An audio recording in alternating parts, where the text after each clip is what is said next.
হরে কৃষ্ণ। প্রশ্ন উত্তরে কথামৃত। আজকের প্রশ্ন, নিরাকার সাধন কি হয় না? এই প্রশ্নের উত্তরে ঠাকুর শ্রী রামকৃষ্ণ পরমহংসদেব বলেছেন, হবে না কেন? ও পথ বড় কঠিন।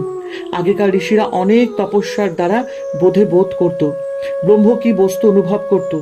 ঋষিদের খাটুনি কত ছিল!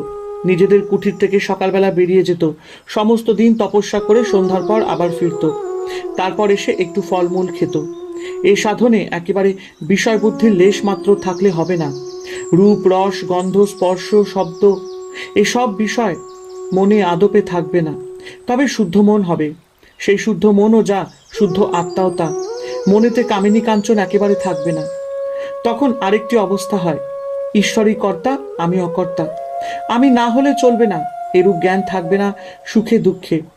একটি মঠের সাধুকে দুষ্ট লোকে মেরেছিল, সে অজ্ঞান হয়ে গিয়েছিল।